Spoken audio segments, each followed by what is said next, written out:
Hi guys, Chris here with Super Savvy Travelers. Hey, we are enjoying a lovely day here in California on our brief trip back, and then we're going to head back to Italy, and specifically we're going to be heading up the Montepulciano area and the area surrounding that in Tuscany, because we were up there a couple of times this last year with Lorella, our beautiful architect, and she has the building teams ready. So if you ever want to get a property there and do a little bit of light or super heavy renovations, you can. But I wanted to go over some of the areas because people think, Tuscany, it's so expensive. Montepulciano, no, it's not. I mean, yeah, if you go into the historic center in Montepulciano, it's going to be expensive because the rents are high there. There's a ton of tourists.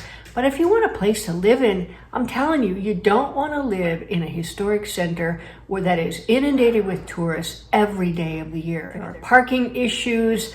The restaurants are more expensive, and to be honest with you, I had some good meals outside of the historic center of Montepulciano, but in the historic center itself, we've had good meals, but I'll tell you, I've had really better ones that Lorella took us to. Down in the more residential areas where they have really good restaurants. There's one, Chianina Station, very good. Anyway, I could digress, but my point is that if you go a little bit out of the historic center or out of the touristy zones into these beautiful neighborhoods, you can actually find some really nice properties for not very much money. And again, you can get maybe a diamond in the rough and have Lorella spiff it up for you and give you back this beautiful diamond property that you can live in and rent out if you want to do. Today, I was going to go over some examples of, what you might find in different areas. And the first one I'm starting with is, this is on idealista.it. You can go look at it if you want to. This is a bilocale in vendita in Via Elio Bernabe, number 40. So that's the address. You can go look at it. It is 38 square meters, so not teeny tiny. Bilocale means 2 rooms. Okay, not necessarily bedrooms, probably 1 bedroom flat. However, this particular via is very close to the historic center. You could just walk there from here. So for rentals, it might be a really good option. Now, this cute place, it looks to be in pretty decent shape. I'm looking at the pictures right now. It has a little angolo kitchen, angolo meaning angled kitchen, but it looks perfectly set up for a vacation home or for a rental. And as I flip through, I see it's in nice shape. It looks like the windows are relatively new. Remember that things like windows and shutters and things like that cost. So if you go into a place and it has the wood windows and balcony doors and shutters and things like that, it's going to be a pretty penny to get those replaced. So this is not a small apartment. I see that the hallways are kind of wide. The bedroom is very good sized. And it looks to be well maintained. The bathroom is actually quite nice. So, if you're just looking for a little place to hang your hat right next to Montepulciano and enjoy all the wines and the steaks and the food and everything that Montepulciano has to offer, this might be a place for you. In and around Montepulciano itself, there are little neighborhoods, frazione, and one of them is Gracciano. Gracciano is tiny. I mean, we drove through it a couple times before I realized we had driven through it, because it's like you blink and you miss it. It's one of those. But we saw some properties there, and they were very affordable. There was one I saw that I really, really liked. It was like $73,000, right around the corner from a little tiny supermarket and the bar, and in an area that's pretty nice, and there's nice things around it. They were asking $73,000, I think, for it. Needed some work. The terrace was trashed, and it needed to be updated and fixed because it was leaking. But it wasn't leaking into anything super important. It was just general maintenance that needed to be done on this thing. And I would paint it. And for me, it wouldn't work because there was a lot of interior stairs and, my situation with the ankle and the hips and everything else. A certain amount of stairs are fine, but constantly going up and down would be a major problem for me. But if you're relatively fit and you have all your original parts, you probably won't consider it a problem. It had spectacular views, and that was a really, really nice find. Another one of these frazioni is Abbadia, and that's very similar to Gracciano. It's bigger, and it has a nice little downtown section. Lots of shops, restaurants, things like that. These little towns, these little frazioni like Abbadia and Gracciano and that, they're not like little hill towns. There's not like a piazza generally, like a real piazza that's surrounded by houses and everything else. But they are nice. And once you kind of get used to that particular setup as far as towns go, you can be pretty happy there. You can walk to everything, and it's quite nice. The other one we really loved was Acquaviva. There's a place called Acquaviva, and it's one of those little ones that you drive through. We stayed there in a B&B that was just, you know, if you go up onto the main drag and you go down a ways, a little bit in the country, but what I loved was you could walk out of the B&B and you could look up and there was the historic center right there. And it's just something to see it, like in the dying light in the evening is this historic center outlined in shadow, very pretty. And the people were lovely. The people who ran the B&B were so attentive and so nice, and we just loved them. And then we went to Ristorante L'Angolo, which was really good. I mean, spectacularly good. I had that gorgeous steak au poivre, which is you know, green pepper steak, and he set it on fire. It was pretty dramatic and delicious. And then right around there is the pit stop, and it's funny because you think pit stop burgers, what? No, fabulous steaks and seafood. It was really good. So that's another one we highly recommend, and all of these ones are really close to this big major hospital there, which you kind of, as you drive around, you see it. It's a little reassuring to an older person to go, oh look, there's the hospital. Especially after this last year where I spent a little more time than I wanted to in a hospital in Puglia. In any case, it's a beautiful area.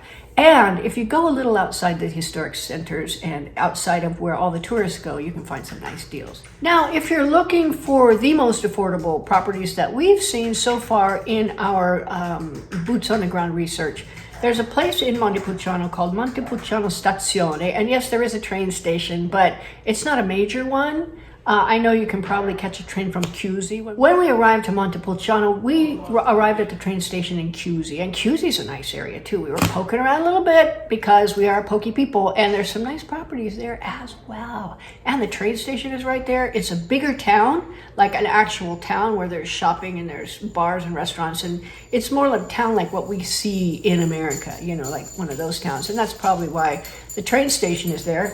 Here comes my favorite barkaholic. So if you're looking really as far as affordability, this little area is probably the most affordable. In fact, it is sort of a farmy community, so that's kind of the vibe you get. There's a lot of farmland, a lot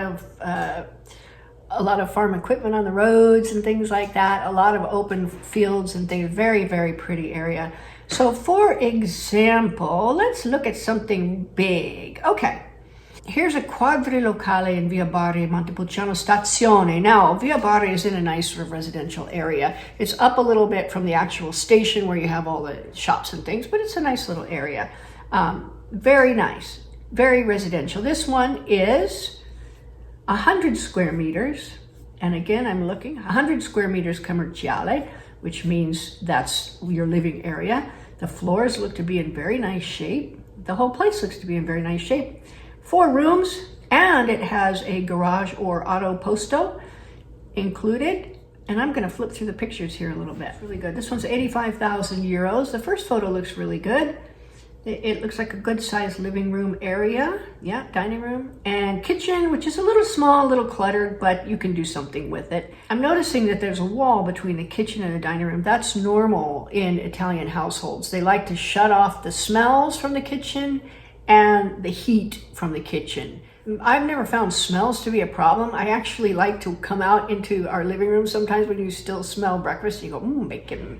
But apparently that's a thing over there. For me, I would cut out this wall here between the kitchen and the living room, dining room area. I think you don't need it. I think it would open up the space a lot. It's just my personal preference. I see that there's a balcony door there, which implies a balcony. Yay! The bedroom looks to be very good sized. There's a good bedroom there, master. Another bedroom. Got a lot of stuff in it, but it looks to be good sized. The bathroom, again, this is not a good photo, but it looks pretty decent size. I would change out everything because the fixtures are old, the tile is old, but it's functional, it's habitable. Ooh, nice garage, good storage. Oh, little yard, and it looks like artichoke plants, yay! And there you go. And that's for 85,000 euros. You can get a 100 square meter apartment with 4 rooms, and you're only about 9 kilometers away from downtown Montepulciano, guys. You could ride your e-bike there. Anyway, my whole point and purpose of this post is to let you know that you can find some really nice properties for very affordable prices and have a place in the sun in Montepulciano or in Gracciano or in Abbadia or any of these other places that you can run to as a vacation home and possibly even rent out during the year. Now, I want to make a big pitch for Lorella. Lorella is our architect and she has her building teams at the ready. And she also has access to a lot of properties that are not even on Idealist or Immobiliare. She's been going through, especially the town of Valiano. You want to check that one out too. Very pretty, very cute. Going through, calling people on the phone like, hey, I see you've got a Vendici sign out here and your number's here. I'm calling you. Tell me about your property. And then she goes in and films them too, which is so exciting. In all of the videos that I've done in Calabria, the most fun and the most exciting and the ones I looked forward to the most were the tours with the architect, with Antonella, where we would go through and we would go, Antonella, what would you do here? I would put a kitchen here. Can you put a kitchen? Yeah, you can put a kitchen here. Okay, good. I'd like to have the sink here. No, can't do that. The drains are over here. Okay, sink here. And this is where you're going to have your cutting space, blah, blah, blah. And we would go through and we would mock up this whole house in our minds. And many times he would go back with our clients and just realize the whole thing in the physical universe. So it went straight from our minds to the paper to reality, and it was spectacular. And we are over the moon that Lorella is going to help us do the same thing. So if you are interested in our services, we are here to help you go through the purchase process and selection.